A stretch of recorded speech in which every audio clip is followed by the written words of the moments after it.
Welcome to Mach 10 Sports in this October 26th, 2023 episode. I appreciate you joining us. Week 9 is here. It's a little bit of a light slate. I know some people try to there is no light slate. Well, from a number standpoint, it's a little lighter slate here. We still got 4 teams on bye weeks in the league this week: Alabama and LSU, Arkansas, Missouri, all 4 on byes, but this is the last week of the season that we'll have bye weeks. Everybody else will be back in action after this. We have 5 matchups to break down this week with some sneaky games for some teams like Georgia and Tennessee. Still, Georgia, I know it's a big rivalry game. We'll talk about that here in a minute with Steve Spurrier and Brandon Spikes. Georgia knows it's a big game. It's Georgia, Florida, Georgia, whatever way you want to go. I usually say Georgia, Florida. Could be a sneaky game for Georgia if they don't come to play. Tennessee, do they get off the mat? Heading to Lexington, playing at Kroger Field this week. Do they get off the mat? Play well? Do they play like the first half against Alabama and Tuscaloosa, or do they play like the second half in Tuscaloosa? A lot to unfold there. We're also, unfortunately, getting into a little bit of a tap-out season. And what I mean by that, the teams that are struggling, do players start checking out a little bit, i.e. South Carolina? Things aren't looking great. It's going to be tough to make it to a bowl game. Just getting 6-7 wins doesn't mean as much anymore. It just is what it is. It's not a slight to the kids or not. It's just playing in the Independence Bowl, Birmingham Bowl, Music City Bowl isn't what it used to be. Those extra 15 practices don't mean as much because you don't really get a lot of your players back anymore. So going to a bowl game isn't as meaningful as it used to. Coaches, players will tell you it is, but come on, it's not. That doesn't mean we're not watching. We're still gonna tune in December just like everybody else. Starting December 18th through the national championship game in January 8th or 9th. But before we get to those matchups, while this will primarily be a football-heavy episode, we're getting to basketball season. We're about a week and a half out from basketball season, November 6th. And Joe Lunardi, Joey Brackets, ESPN's Bracketologist, released his final preseason Bracketology heading into the 23-24 season. We'll discuss all that. But you know what we do? We also before we move on a little, we're gonna talk a little money-making weekend, give you my gambling picks. Again, we're under 45%. We're at 44%. The goal is to be above 55%. We've had 2 losing weeks in a row. That's got to change this week. I have about 10 bets I like. I'm going to add probably some tomorrow, but the ones I like today, let's see. We got 1, 2, 3, 4, 5, 6, 7, 8. We got 8 that I'm fired up about. We're going to go 8-0. Again, may have lost a little money, but stick with us. Stick with us. It's a bounce back. We hit a little midseason slide. And hey, we're going to finish strong. But as you know, like we always do, starting around the SEC, got a lot to covering around the SEC in this one. LSU's injuries. Let's start off first. Brian Kelly mentioned defensive tackle Mekhi Wingo, who wears the established 18 jersey for LSU this year. Him and corner Zy Alexander are both questionable next week in Tuscaloosa. I'm hearing a little bit Mekhi Wingo could be long season, this could be end of the year. This could be a groin, lower body extremity type injury where he could be out for the year. I've heard that. Not ready to go on record. So if he plays against Alabama, don't be like, I told you, Mach 10, I told you. No, I'm just saying from what I've heard, sources I trust, wouldn't shock me if he's out. He's on the shelf for the rest of the season. Zy Alexander's out. We're going to be playing about 2 or 3 true freshmen for LSU here in the secondary heading into Bryant-Denny Stadium. Not ideal. Maybe guy like Sage Ryan, guy who's played a lot of football, limited athletically. I think he's going to have to travel. They're going to have to put some of those freshmen on LSU's sideline so they can tell them, hey, certain plays and stuff. It's nothing against the freshmen. That's just how it works. Like, put them in a comfort zone. Hey, he's closer to our sideline. We can talk to him a little bit. Sage Ryan, who people have been on, the nickelback, limited corner, he's going to be the one that's probably going to have to travel for him. So this is big news. If both Mekhi Wingo and Zy Alexander are both questionable next week, could spell trouble because remember, Denver Harris, still not with the team. Deuce Chestnut, still not with the team, Brian Kelly says. LSU could be really thin. I think they are going to be really thin in the secondary rolling into Tuscaloosa next week. So that's massive. Then Mekhi Wingo's been the most consistent defensive tackle of the year. He's been out 3 or 4 weeks. I mean, he's one of those guys that doesn't have to practice. So it's not that big of a deal. From what I'm hearing, he may be out for the year. Speaking of the Florida-Georgia game, Steve Spurrier and Brandon Spikes talked to the Florida team about the Georgia rivalry and what it means. Billy Napier, baby, going into the deep pockets to bring up, hey, We got to talk to the guy. Steve Spurrier only lost to Georgia once in his entire career at Florida. I think Brandon Spikes maybe lost once in 07. But here's a quote from Shamar James, linebacker for Florida, talking about Brandon Spikes. He hates the dogs. It's just pure hate with him and the dogs, and that's what he instilled in us. Seriously, back in that day, it was pure hatred. I don't know about that anymore. They're trying to build it back up. I mean, Georgia hadn't lost this game since 2020. So they have a 2-game winning streak.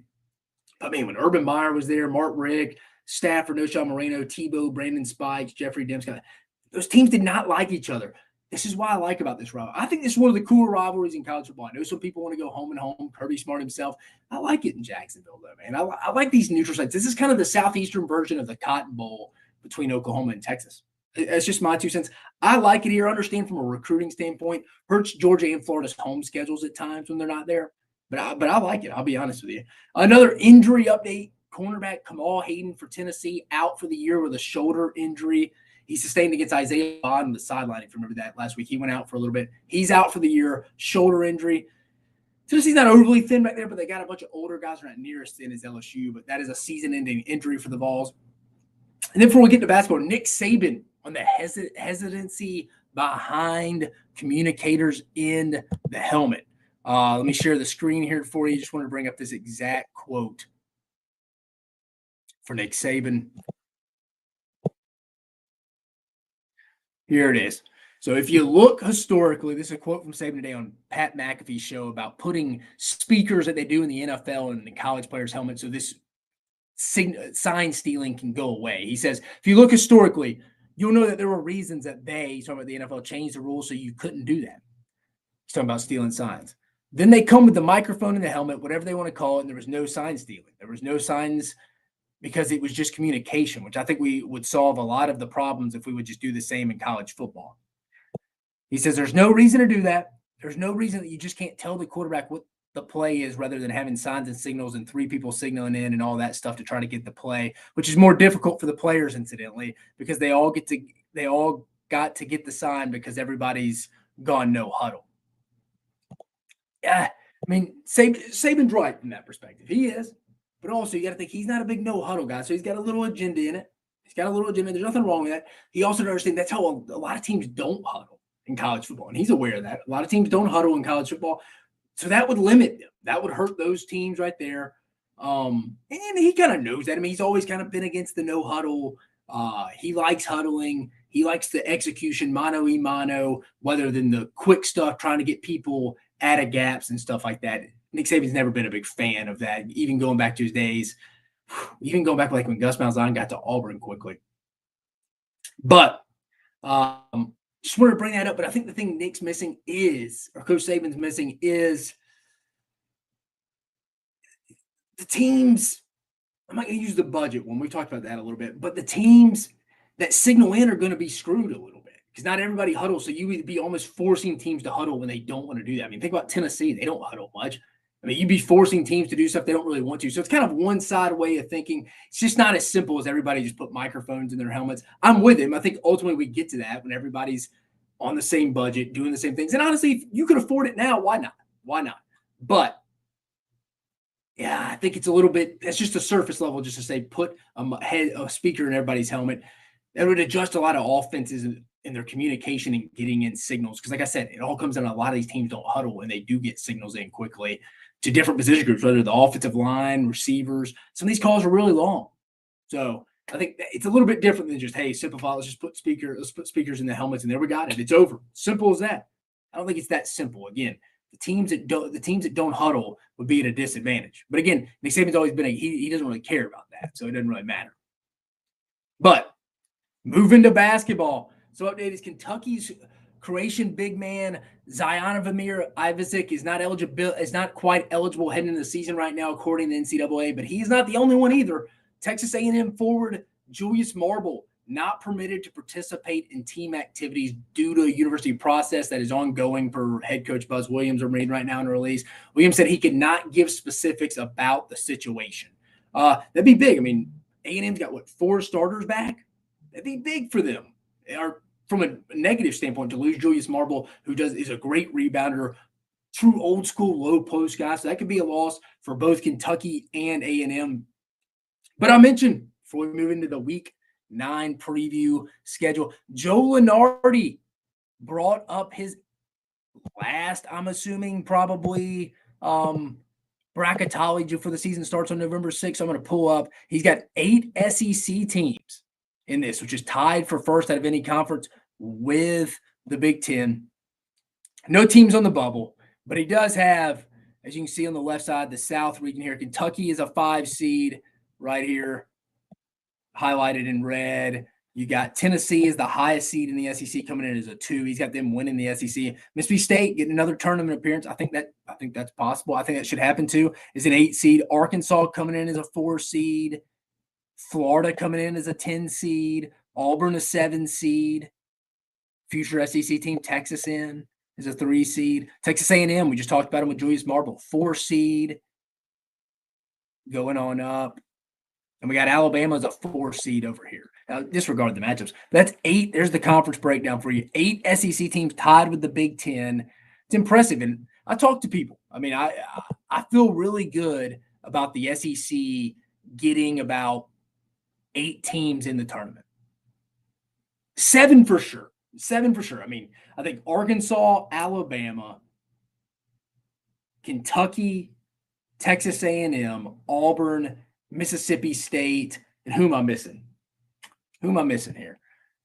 7 teams, in my opinion, should be in. If they don't, they should be severely disappointed. I'm going to go Tennessee, Arkansas, A&M, Alabama, Auburn, Kentucky, and Tennessee, and Mississippi State should all get in. I would be shocked if those teams were not in.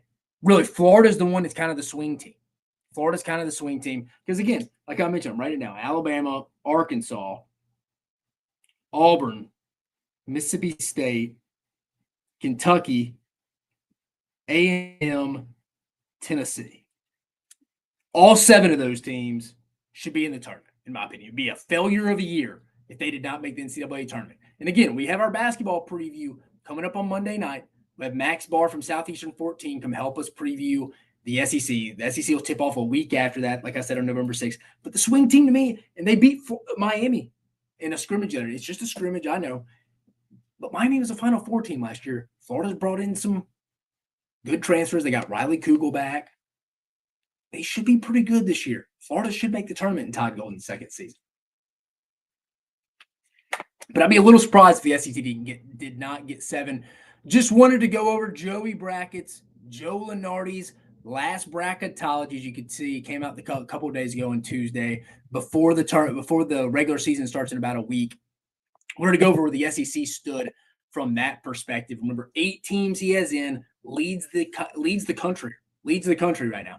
SEC, man, it's starting to get good in basketball. It's starting to get fun again. Like John Calipari said at SEC Media Days, it's because these administrations are starting to invest in basketball. I mean, look at Georgia.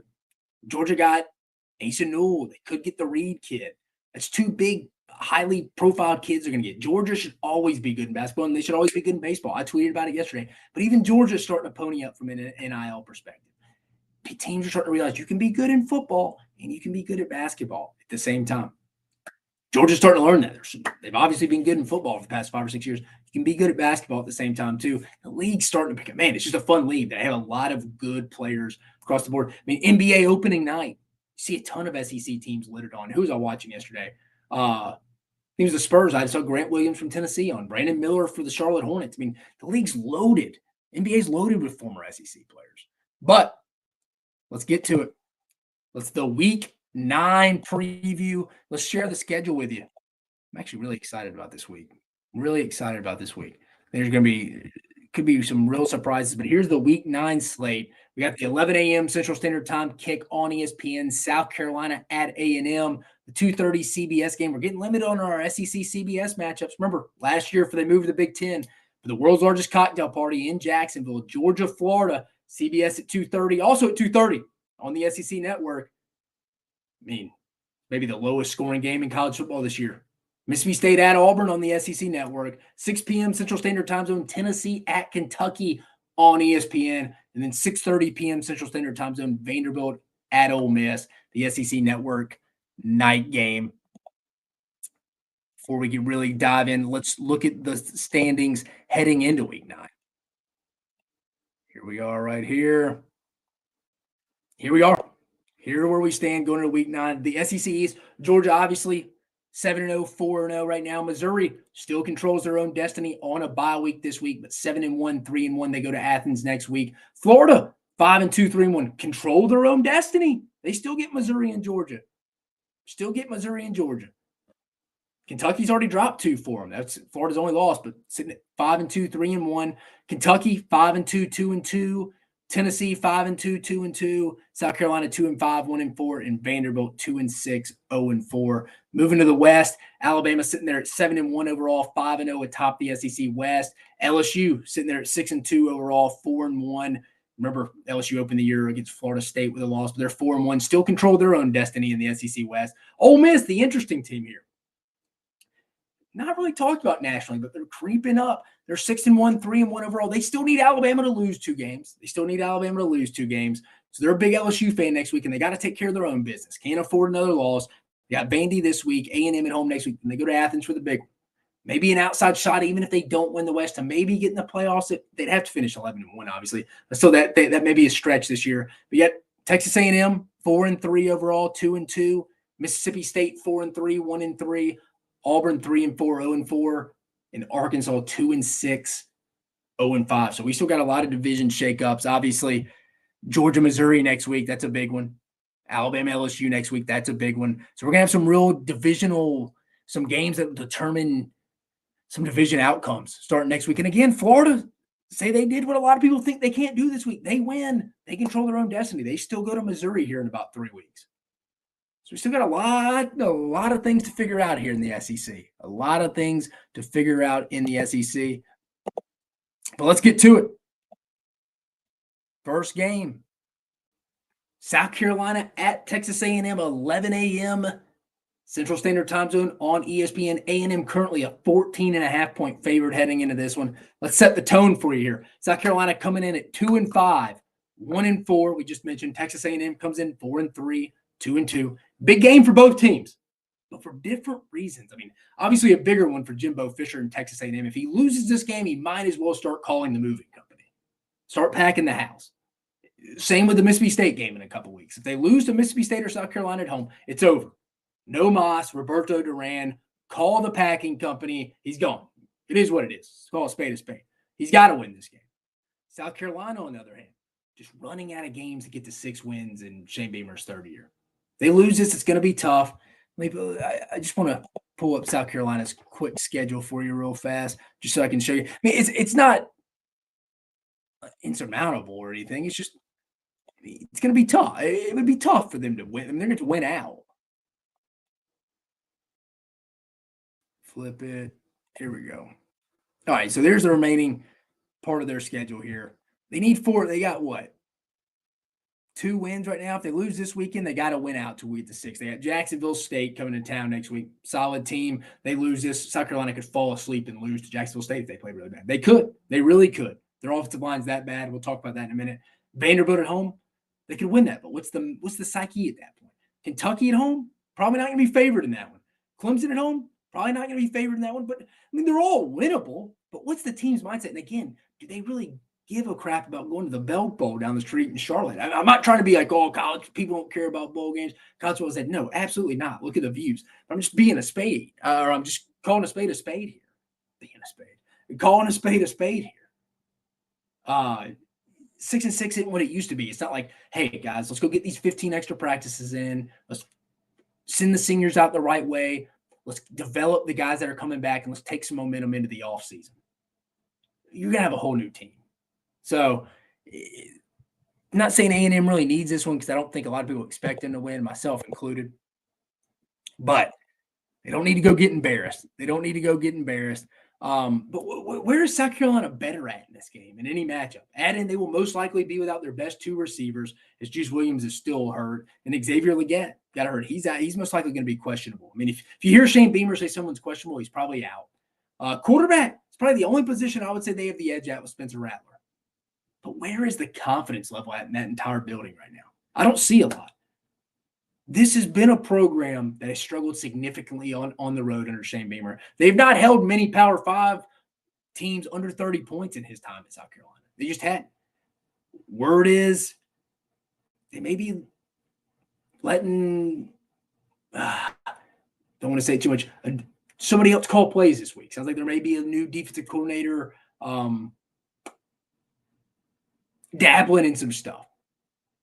It wouldn't shock me if South Carolina makes a change on the defensive side of the ball this year. But again, very weird cross-divisional game that the Aggies have dominated outside of the last few seasons. I mean, remember these two teams played each other, the common cross-division rivalry every year. When I was at A&M, we always talk about, why is this the cross-division rivalry? Why didn't they keep A&M Missouri? At least they were familiar with the Big 12. I always thought this one was weird. I mean, they're the two farthest teams in the SEC away from each other.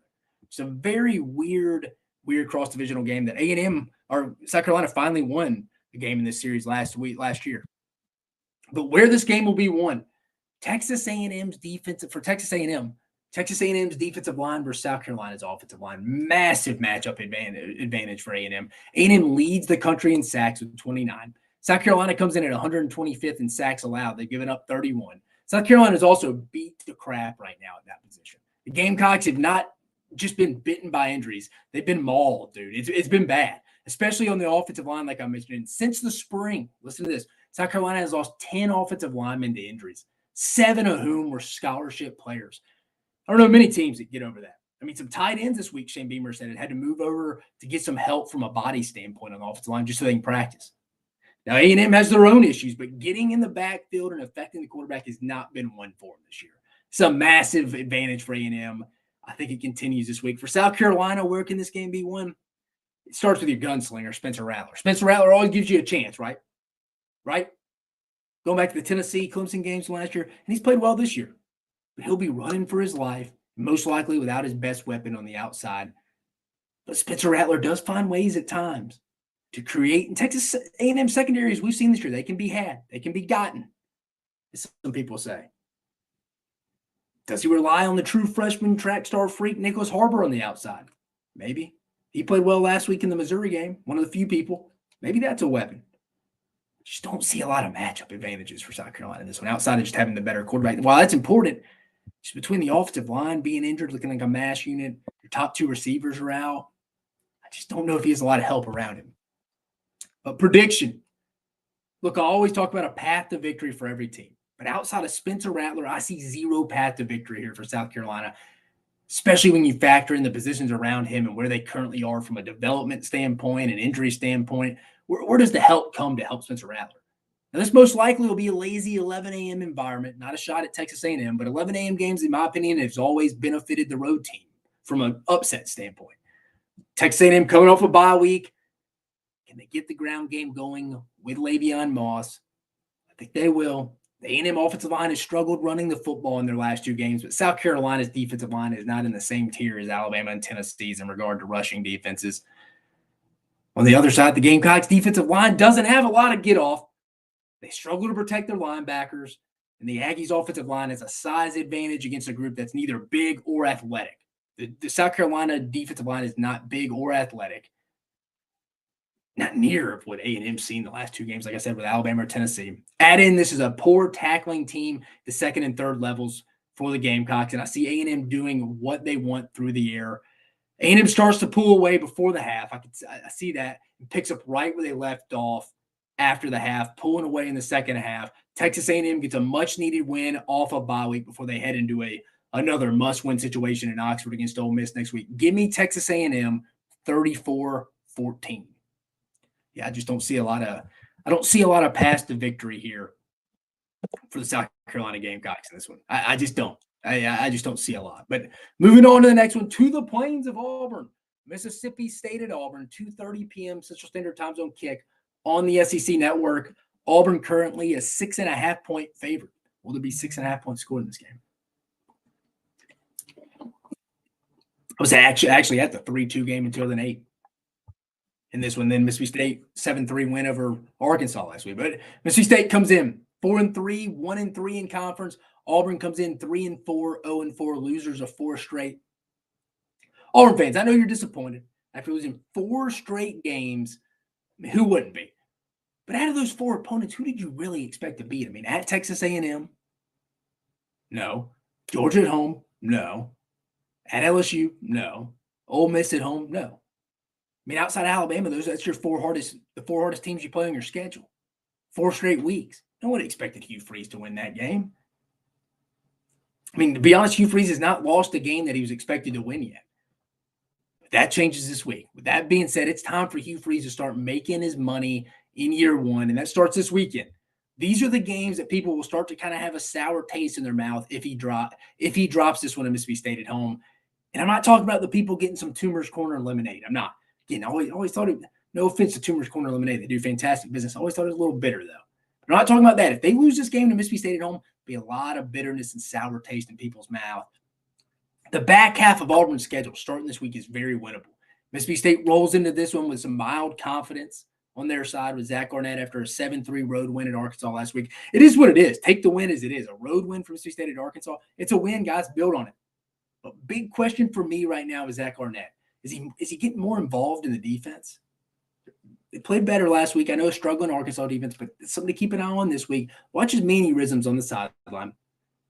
But the offense, going to the other side of the ball with Kevin Barbay and Mike Wright. The offense this week, I'm assuming, is going to find some new wrinkles. They got a full game of film in meaningful action of Mike Wright. I'm sure they're going to add some new wrinkles, some adjustments that fit into his game to play to where his strengths and their weapons on the outside to help him. They got to get it going. I think you have to let a guy like Tolu Griffin touch the ball more. What do they add in the game plan, though, Mississippi State in this, after going back and looking at the plan? What are the strengths? Are there any? Especially when Woody Marks is out with a hamstring injury. But must win for Mississippi State here if they want to get to 6 wins. It's very winnable. It's winnable. State people I know will be disappointed with no bowl game in Arnett in his first year coming back. I know it was a tough situation he took over with Mike Leach. But also, you had a lot of talent coming back. And I know Will Rogers is banged up, but not going to a bowl game would be unacceptable. Also, throw in a little caveat here. This is John Cohen facing his former school, where he was the former AD at Mississippi State. I think he got hired around this time last year at Auburn. But this is his first full calendar year being away from Mississippi State. First real time he's facing Mississippi State as the Auburn AD. But where this game will be won, starting off with Mississippi State, they have to convert in the red zone. It's that simple. This is not going to be a long where it'll be one for Mississippi State. Red zone appearances have to turn into touchdowns when they get there. I don't think they're going to get in the red zone often because Auburn's defense has been serviceable with defense coordinator Ron Roberts. They have guys flying around in the secondary. I don't think State's going to get a lot of red zone opportunities. So when they do, they have to cash in. Unless State gets a defense or special team score, this will determine if State can get back-to-back SEC road wins, which would be fantastic for them. But unfortunately, Mississippi State fans, the Bulldogs rank 87th nationally in red zone offense. It's going to have to change some this week. They're going to have to have success. I think State knows that. They just need to focus once they get in there, have some trick plays, a delay tight end play or something where, hey, he's blocking, holding off. He goes, what they always call it when Gus Malzahn, it was called fight song is what he called it. It was an automatic touchdown. Randomly enough, it was. But nobody ever covers the tight end in the red zone on a tight end delay. Never. Stuff like that. Auburn, where it'll be one for them. Coming out of the quarterback play, man. Peyton Thorne, Robbie Ashford. I will say this, though. The more Jarquez Hunter touches the ball, it'll be better for Auburn. That'll open the run game up for both quarterbacks, Peyton Thorne and Robbie Ashford. They both had success against Georgia doing that. I think Peyton Thorne was the leading rusher in that game against Georgia. They can be primary runners in this offense. But State's run D isn't bad, coming at 46th nationally, only allowing 127 yards per game. Auburn is going to try to run it. But State's going to load the box and make Auburn beat them on the outside deep. This is where Peyton Thorne and Robbie Ashford come in. State's going to put their corners on an island, similar to their game plan against LSU. State's game plan against LSU. It didn't work. LSU took advantage of it. I don't know if Auburn can. The Auburn quarterbacks and wide receivers are going to have to make plays to extend drives because State's front, very active front, man. Jaden Crumity, Nathan Pickering, Jet Johnson, Nathaniel Watson, Boogie Watson was SEC Defensive Player of the Week. They got a solid front seven that's active. It's not necessarily like, hey, Auburn's just going to go run right down these guys' throats. I think if I'm Zach Arnett in that defense, I'm selling out to stop the run, and I'm being like, hey, I don't think Peyton Thorne or Robbie Ashford can beat me. I know our secondary is not awesome, especially our safeties. I don't know much about the receivers. Can guys like Shane Hooks, Jay Fair, can guys like that make plays? Can they extend plays for Auburn? But prediction time, guys. State's going to try to muck this one up. that will stack the box defensively, like I mentioned, and make Auburn make plays in the passing game. The question will be, can Auburn do that? Can the 121st ranked passing offense in the country just this week turn it on just like that and make some plays deep? Not overly confident, but State can be had in the secondary, like I mentioned at times, especially at safety. They're 87th in passing yards allowed as a defense. The key will be Peyton Thorne, Robbie Ashford in the vertical game, turnovers, and field position. That's going to be key.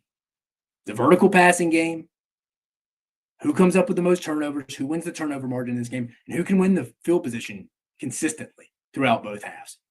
There's a path to victory for both teams here, but I think State turns it over late in the second half, flips the momentum, and I think that's the difference. Very tough game to predict. Like I said, I could see a path to victory for either team, and it wouldn't surprise me. But give me Auburn at home in Hugh Freeze's first must-win situation in his tenure at Auburn. Give me Auburn 20-13. Remember, big momentum turnover in the second half, flips it. Auburn gets the big win at home. Hugh Freeze needs it. Auburn ends a 4-game skid. Give me Auburn 20-13. Next, we're going to Jacksonville, boys and girls.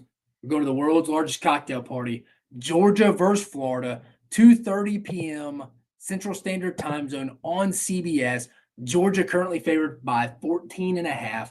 Georgia comes into this one 7-0, 4-0. Florida rolls into this one 5-2, 3-1. This has been a springboard game for Georgia in the past. Both these teams always have bye weeks before.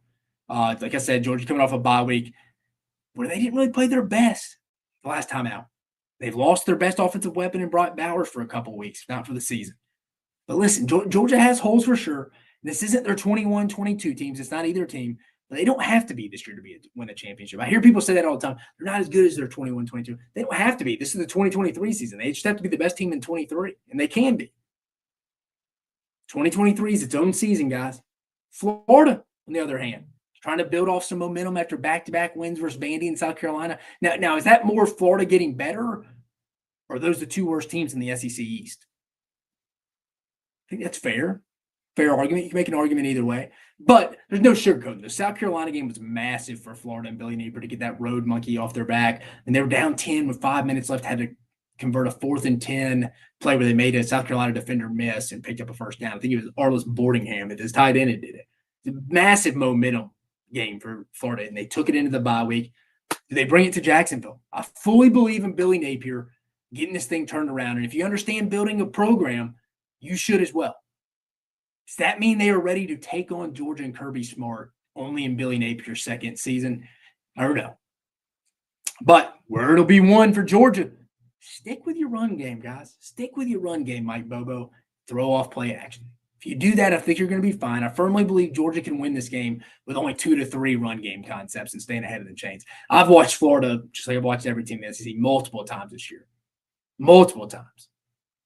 Florida's a poor perimeter tackling team. Horrific perimeter. Jalen Kimber himself, the former Georgia Bulldog, he wants none of it on the edge. Will Georgia and Mike Bobo see that and try to attack the perimeter of the Gator defense? They should. Also, you get the run game going. It factors in some easy throws for Carson Beck as well as some play action shots downfield. Now, on this, from another standpoint, Austin Armstrong, Florida's defensive coordinator, who's been at Georgia before, he's aggressive by nature. That's great. Carson Beck does not take many sacks, and if you're bringing 5 to 6 guys often, you're asking your secondary, who is not good at tackling in space, to get something or to do something they're not very good at. I mean, if they see the blitz coming, they're just flick it out, running back in the backfield. Maybe they keep it running back in as protection. They get a quick little screen going to the wide receiver. All he has to do is make one guy miss. Either it's a block or a missed tackle, and he's gone. I'm telling you, Florida is not a good tackling team. I think, what's his name? The Court Brooks guy works for On 3. He posted the worst tackling teams in the SEC 1 through 14. Where do you think Florida was? 13th. Second to last in the league, worst tackling team. I'm telling you, it shows up on the film as well. Georgia can take advantage of this with just 2 to 3 running concepts off the edge. I'm telling you. For Florida, where it'll be won.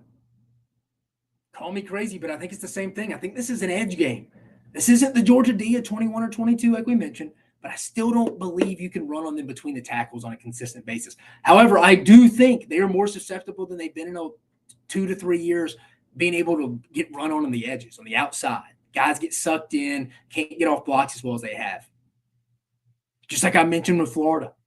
Not as bad, but still. But can Florida get Trey Wilson on the edges with jet sweeps, incorporate Graham Mertz just a little into the run game to stay ahead of the chains and be in manageable third down situations? That was the key. I mean, even Auburn had some success when they factored their quarterbacks in the run game. Now, Peyton Thorne's a little bit more mobile than Graham Mertz, but people are like, oh, Kentucky's going to go to Athens beat them. No, because Devin Leary's not a run threat. That's going to hurt Georgia. Graham Mertz is good enough to go pick 6, 7 yards up. He doesn't need to be shy about that.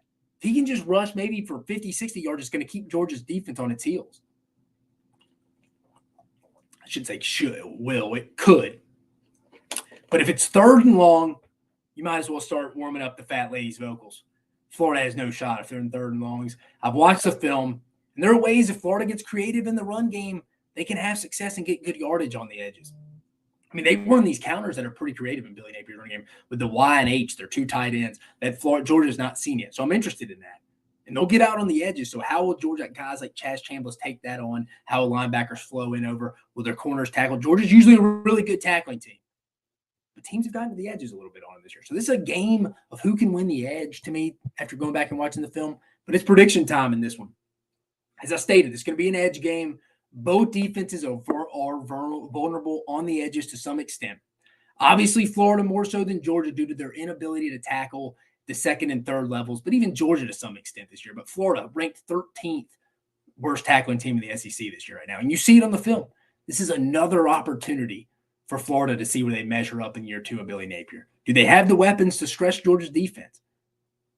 I mean, outside of Ricky Pearsall and Eugene Wilson, Trey Wilson, which is a crazy stat here for Ricky Pearsall, 73% of his catches have been first downs. That's crazy to think about. So they have 2 guys. Can they take advantage? Can Florida's offensive line play its best game of the season as well? And maybe the best that they've seen in Napier's tenure, because that's what it's going to take. They may have their moments, but I do not see them going a whole game without shooting themselves in the foot a couple of times. Add in, I think Georgia has a field day on the edges offensively and in space against this Florida defense. And I think Georgia has a big second half to take control of this game.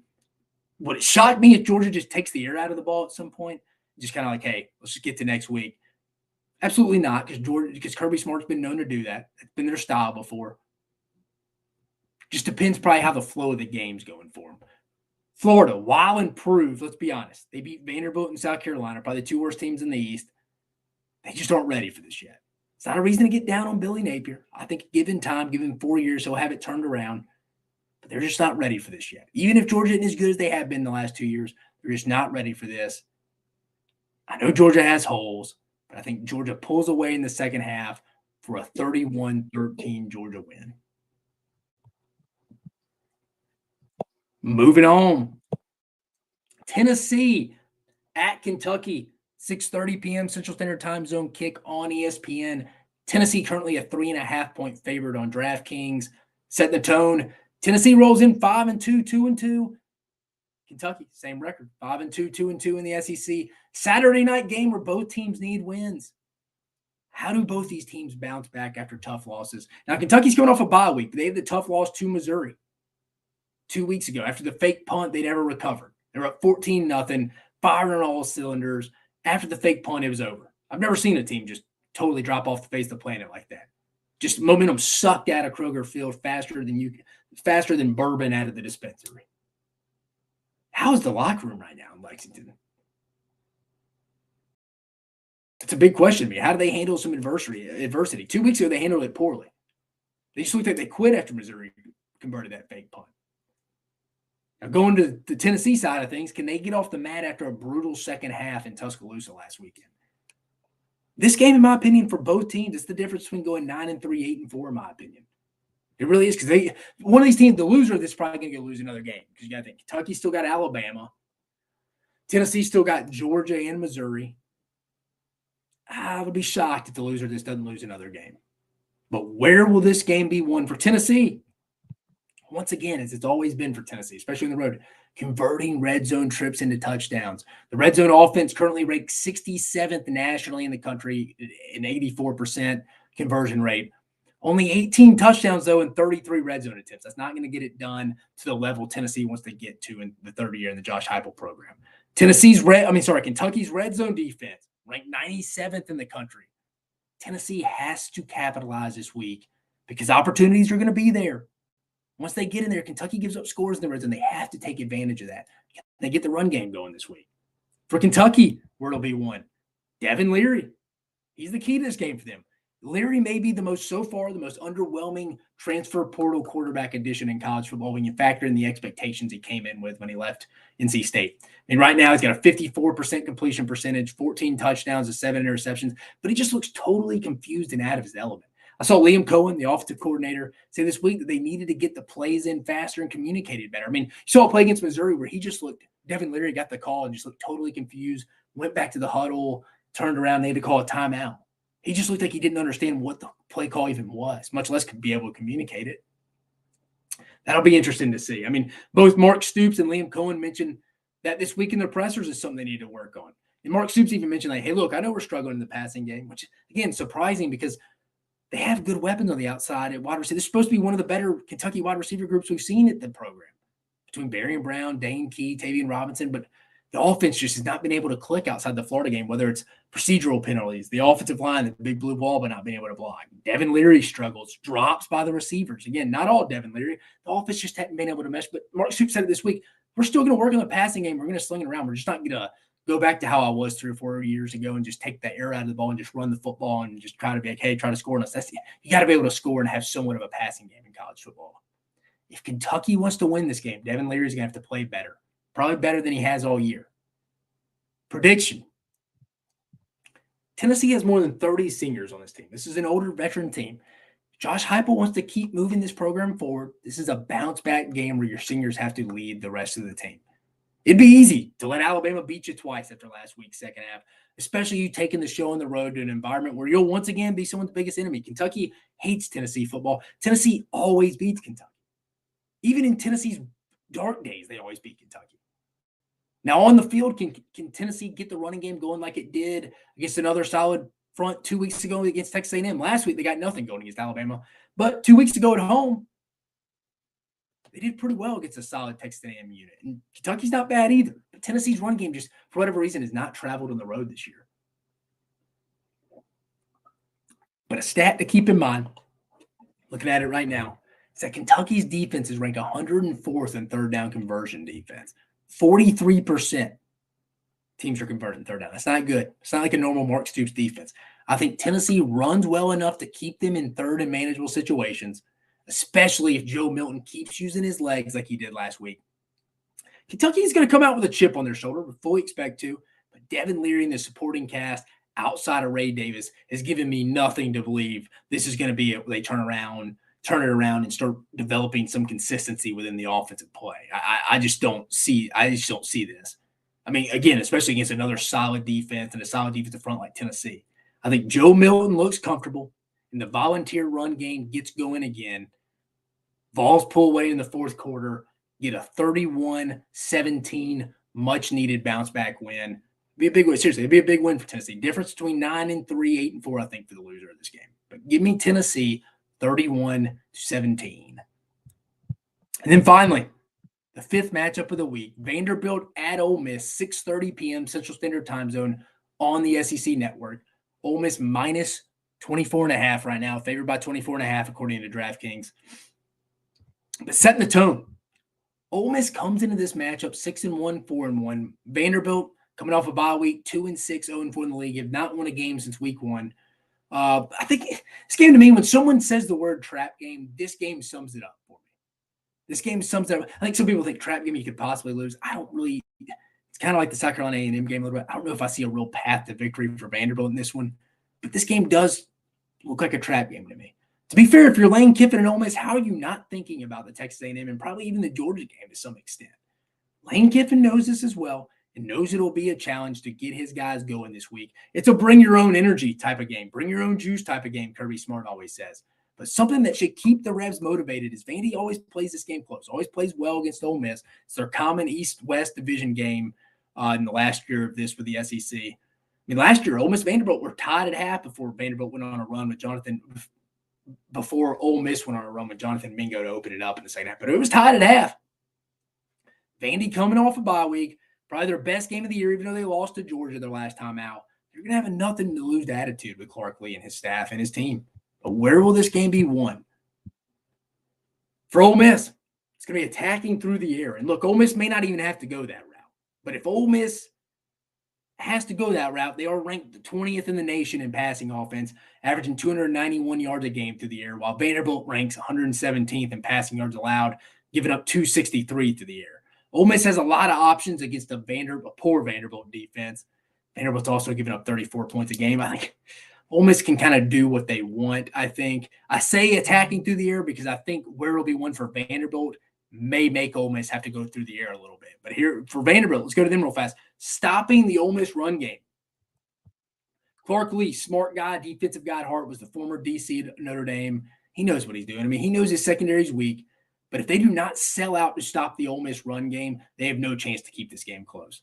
Now, Vanderbilt hasn't exactly been great at stopping the run. They haven't exactly been the steel curtain D either. I mean, they're ranked 105th in the country, 174 yards on the ground per game by that defense. But Vanderbilt, that's their only chance. Load the box, force Jackson Dart and the receivers like Trey Harris and them to beat you one-on-one situations. Not saying Vanderbilt, they're going to win the game if they do that. That's their only hope, though. You got to load the box to stop the Ole Miss run game, which is why I said where it'll be one. Ole Miss probably attacking them through the air. Could totally see that. I mean, I could see Zachary Franklin stepping up, Trey Harris, Caden Priest-Corn, guys like that. But again, Ole Miss could get the run game going. But if I'm Clark Lee and I'm scheming up Ole Miss and I have my Vanderbilt personnel, I'm going to sell it on the run. If you beat us through the air, so be it. But you're just not going to run it down our throats with Quinshon Judkins and Bentley. You're not going to do that. You're not going to beat us doing that. I'm just not going to lose that way. So you're going to beat me through the air. I think Clark Lee probably feels the same. But prediction, Ole Miss needs a quick start. They need a big hit on special teams, a big hit on defense, a big turnover, a quick score right off the bat to get the juices, the flow going, get the energy going in Vaught Hemingway.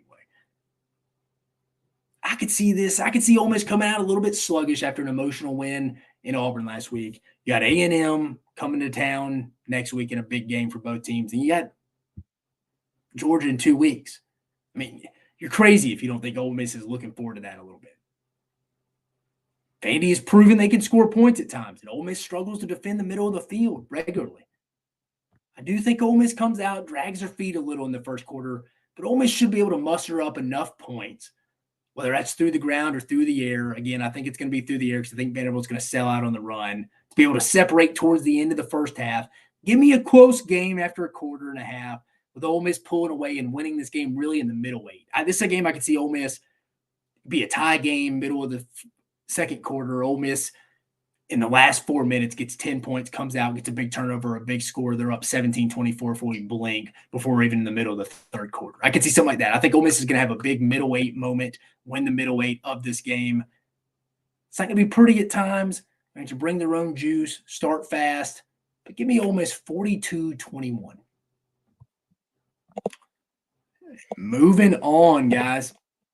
Week 9. Money-making weekend before we get you out of here. We're just under an hour. That's where we like it, maybe just over. So, again, we went 3-7 last week.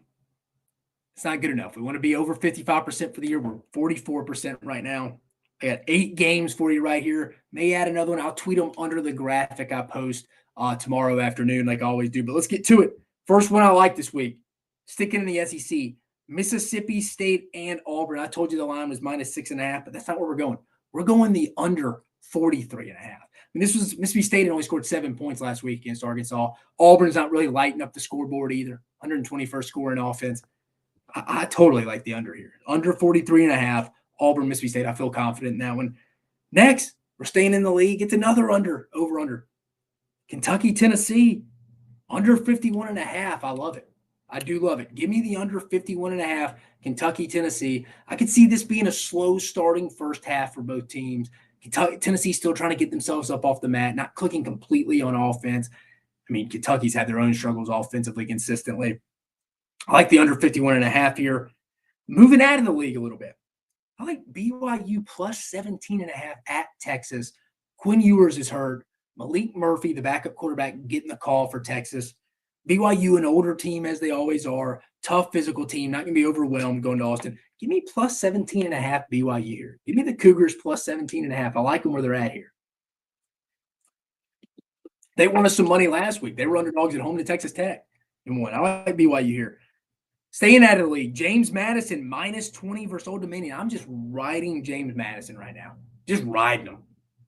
Old Dominion's not very good. James Madison's not going to be able to be eligible for the conference championship or going to a bowl game. They're playing like they're pissed off. Give me James Madison minus 20 against Old Dominion. App State minus 17 at home against Southern Miss. I think Southern Miss has tapped out and quit. Unfortunately, it's probably the last year for Will Hall. App State's not great, but again, it's kind of tap out season, like I mentioned with South Carolina. Where's their mindset? Your team's not very good. You know your coach is going to get fired. What's the motivation for Southern Miss going up to Boone, North Carolina to play well? I don't see it. I'm going to give up the 17 points. Give me App State minus 17. Another one, Duke, Louisville, under 46. Another over-under. Give me the under 46. Riley Leonard's not going to play for Duke. Duke and Mike Elko and Tyler Santucci, the defense coordinator, do a fantastic job scheming up people defensively. They're not going to get scored on a lot. I don't see Louisville doing a lot offensively. Obviously, Duke without Riley and Leonard is not going to do a lot offensively. Give me the under 46 here at this ACC battle.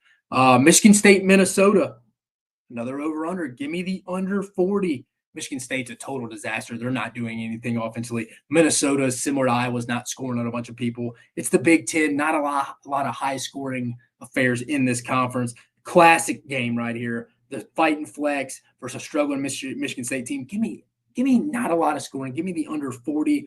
And then finally, probably my least confident one right here, but in a must-win situation, we're going to the Pac-12.